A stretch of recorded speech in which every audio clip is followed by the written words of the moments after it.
आज हम बात करने जा रहे हैं एक ऐसे व्यक्तित्व से जिसने अपनी शिक्षा दीक्षा हायर एजुकेशन लेने के बाद राजनीति में जाने का निर्णय ले लिया। और वो भी आपको बता दें कि आपने एमबीए किया और उसके बाद राजनीति में इन्होंने पदार्पण 2018 से शुरू किया। समाजवादी पार्टी की राजनीति में आने के बाद आप कई बड़े स्तर पर आपने काम किया है और अभी भी समाजवादी पार्टी के लिए निष्ठावान कार्यकर्ता की तरह आप काम कर रहे हैं। ऐसे हमारे बीच में आज हैं अभिषेक मिश्रा जी। आइए बातचीत करते हैं समाजवादी पार्टी की वर्तमान स्थिति के बारे में, साथ ही और भी कुछ उनके बहुत से ऐसे पहलुओं पर हम बातचीत करेंगे जिससे ये पता लग सके कि समाजवादी पार्टी के नेता अभिषेक मिश्रा समाजवादी पार्टी के बारे में क्या सोचते हैं, भाजपा के बारे में क्या सोचते हैं, और एक युवा और पढ़े लिखे युवा, एमबीए किए हुए युवा की राजनीति को लेकर क्या समझ है, क्या सोच है, और वह आने वाले भविष्य में इस देश को राजनीति में क्या देना चाहते हैं। चलिए बात करते हैं अभिषेक मिश्रा जी से। अभिषेक जी नमस्कार। अभिषेक जी आपका स्वागत है हमारे लाइव यूपी न्यूज 24 के कार्यक्रम में। अभिषेक जी आपसे एक प्रश्न, सबसे पहला जो प्रश्न है वह हमारा ये है कि आपकी शिक्षा दीक्षा हुई, आपने अच्छी पढ़ाई की, आपने एमबीए किया, उसके बाद व्यक्तिगत जीवन और सार्वजनिक जीवन को आप कैसे लेते हैं अपने, और व्यक्तिगत जीवन के बाद जब आप सक्रिय जीवन में राजनीतिक जीवन में आते हैं तो ये प्रेरणा आपको कहां से मिली? क्योंकि एक पढ़ने लिखने वाला युवा अगर राजनीति में आता है तो और वो भी समाजवादी पार्टी के, तो सोचने वाली बात है। देखिए, ऐसा है कि बचपन से ही कोई सपना नहीं देखा जाता। बचपन से अपने नॉर्मल जीवन जिया। फादर भी हमारे एक एग्रीकल्चर फैमिली से थे और फादर हमारे डिग्री कॉलेज में प्रोफेसर हुए बाद में। बहराइच से निकल के गए बस्ती, बस्ती से हम लोगों की बेसिक एजुकेशन भी वहीं हुई। वो डिग्री कॉलेज में प्रोफेसर थे। तो सिंस बर्थ तो हम लोग पढ़ाई लिखाई और जैसे एक नॉर्मल लाइफ होती है वैसे जी रहे थे।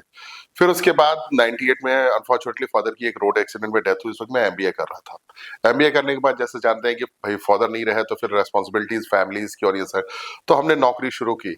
उस वक्त तक ये विचार नहीं था कि हमें राजनीति में जाना है। देखिए, होता क्या है कि जब आदमी का अपना पेट भरा होता है तब वो समाज के लिए सोच पाता है।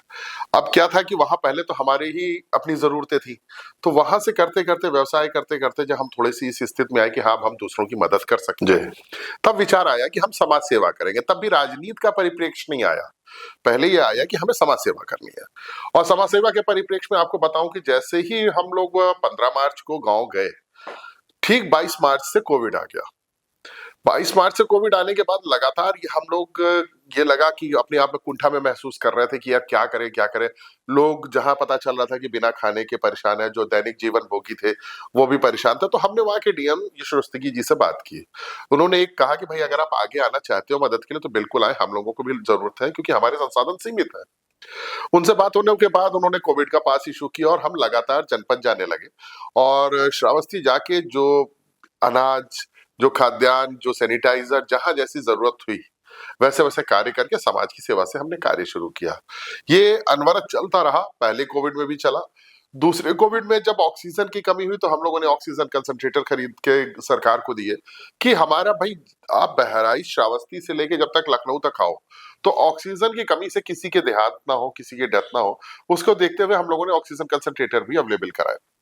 समाज सेवा करने के बाद जब एक नॉर्मल जीवन शुरू हुआ तब ये लगा कि नहीं, अब हम तो जो अपनी ताकत है वो तो कर सकते हैं, लेकिन जनपद में रहने के कारण लोगों की जो समस्याएं आना शुरू हुई कि खेती किसानी से जुड़ी या फिर तहसील से रिलेटेड उनकी समस्याएं या थानों को लेकर उनकी कुछ समस्याएं होती थी, तो उसको दूर करने के लिए आपको भी कहीं ना कहीं राजनीतिक जीवन में आना जरूरी हो जाता है। सामाजिक तौर पर आप रिकमेंडेशन करते हैं तो लोग उसको उतनी वैल्यू नहीं देते, जो मैंने फील किया।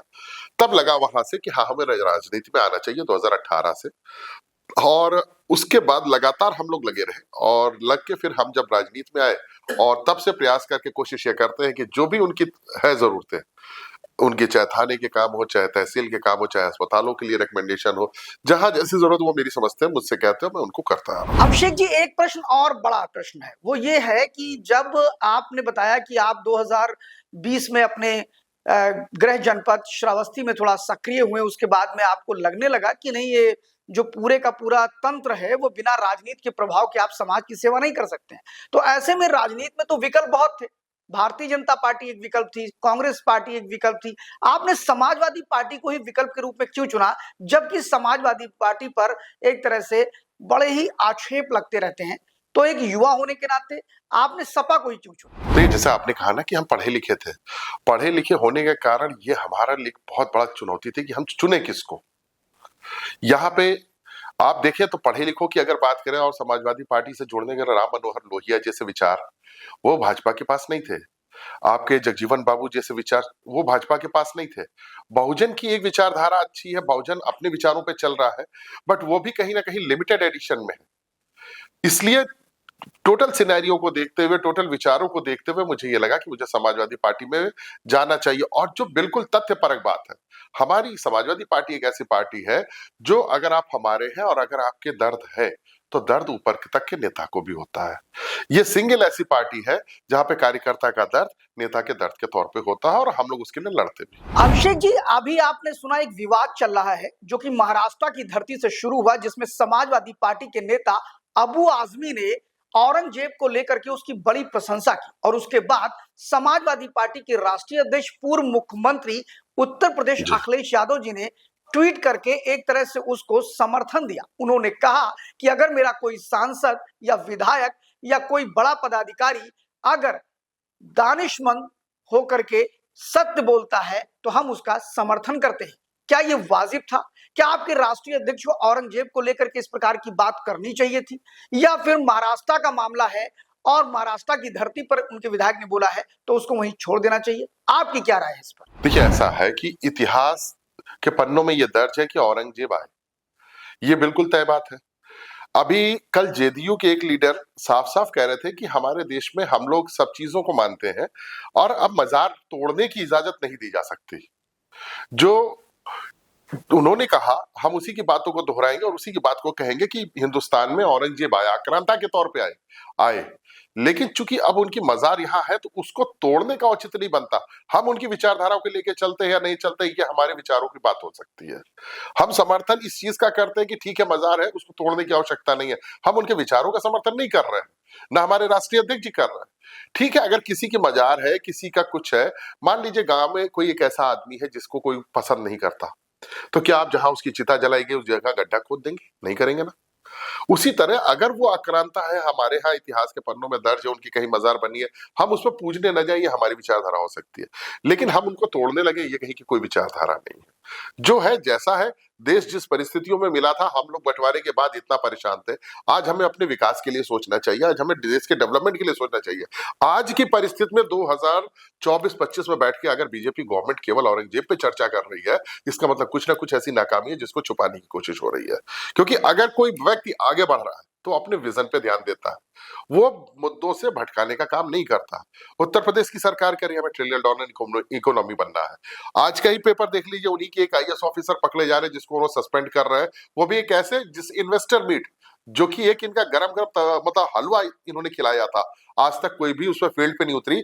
आज एक सोलर वाले यूनिट्स लगाने की कोशिश कर रहे हैं, उनसे भी इतना पैसा मांग लिया गया 5% के करीब, जो मैंने पेपर में देखा है। तो जो मुद्दा है, मुद्दे से हटके जाने की आवश्यकता नहीं है अगर देश को विकास की दिशा में ले जाना है। मैं तो बीजेपी के फ्रंटलाइन से मतलब ये विचारधारा से नहीं समझ पाता है कि आप जब केंद्र में भी है, स्टेट में भी है, तो आप औरंगजेब पे क्यों जा रहे हैं? आपके लिए तो मुद्दा बहुत बढ़िया है कि आप विकास के काम करो, जनता को कुछ करके दो। आप इन मुद्दों पे पीछे जाने की कोशिश ये कर रहे हो क्योंकि आज की डेट में आप कुछ कर नहीं रहे हो, आम जनमानस के लिए कुछ नहीं हो रहा, इसलिए आप परेशान हो कि औरंगजेब के मुद्दे पे देश को 2 हिस्सों में बांटा जाए और पुनः कोई इलेक्शन हो तो उसको हम जीत लें। अभिषेक जी, जैसा कि आप देख रहे हैं कि अभी चाहे वो औरंगजेब का मामला हो, और औरंगजेब के मामले पर जब अबू आजमी ने बोला महाराष्ट्र में, उसके बाद में जब ये हो हल्ला औरंगजेब का मचने लगा तो इंडिया गठबंधन का कोई भी दल आपके साथ खड़ा नहीं हुआ। यहां तक कि आम आदमी पार्टी, जिसके लिए आपने कांग्रेस से बैर ले लिया दिल्ली के अंदर, वह भी आपके साथ खड़ी नहीं हुई। यानी इंडिया गठबंधन का कोई भी दल अखिलेश यादव या समाजवादी पार्टी के साथ खड़ा नजर नहीं आया औरंगजेब के मुद्दे पर। इसको आप कैसे लेते हैं? देखिए, सीधी सी बात है, आप हर पॉलिटिकल पार्टी अपने तरीके से अपने एजेंडे पे काम कर रही है। आपने पहले दिल्ली इलेक्शन की बात की, दिल्ली इलेक्शन में साफ दिख रहा था कि विनिंग एज आम आदमी पार्टी के पास है। जाहिर सी बात है, उसके पहले ही कांग्रेस हमारे यहाँ बाई इलेक्शन में हमारा सपोर्ट नहीं कर रही थी। बाई इलेक्शन जो हुआ उसमें भी कांग्रेस का कोई खास सपोर्ट हमारे साथ नहीं रहा। तो उत्तर प्रदेश के बाद जब दिल्ली के इलेक्शन हुए तो दिल्ली में जो एज पार्टी थी वो आम आदमी पार्टी थी कि बीजेपी को कौन हरा रहा है, आम आदमी पार्टी फाइट दे रही है। तो जाहिर सी बात है हमारी जो पार्टी का स्टैंड था ये कि जो जीत रहा है, जो भाजपा को हरा रहा है आगे बढ़ के, उसके साथ हमें चलना है और उसका साथ हम लोगों ने दिया। रही बात इसकी कि जब आम आदमी पार्टी और कांग्रेस का ही टाई अप नहीं हो पाया तो हमें तो मतलब दोनों में से एक चूज पिक एंड चूज करना है।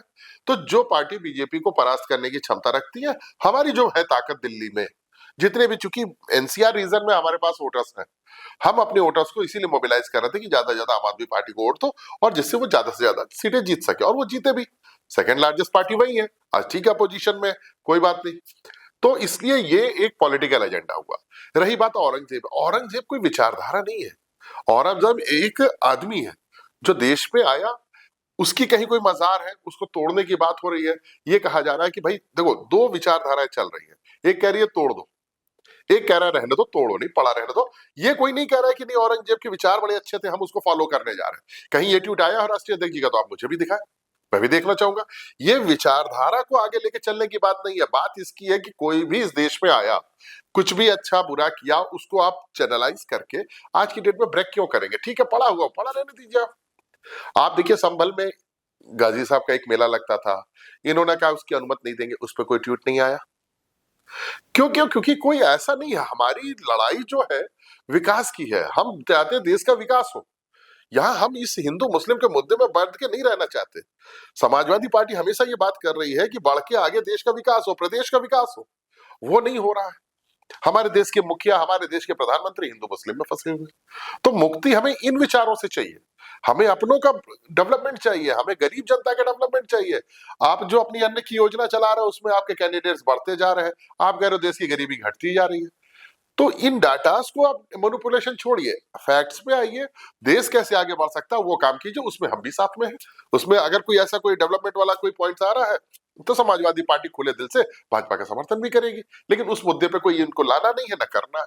तो ये केवल अपनी डिवाइड एंड रूल जो अंग्रेज छोड़ के गए थे, रियल बात अगर आप देखें तो अंग्रेजों की विचारधारा से ये चल रहा है डिवाइड एंड रूल, कि देश को बांटते रहो और राज करते रहो।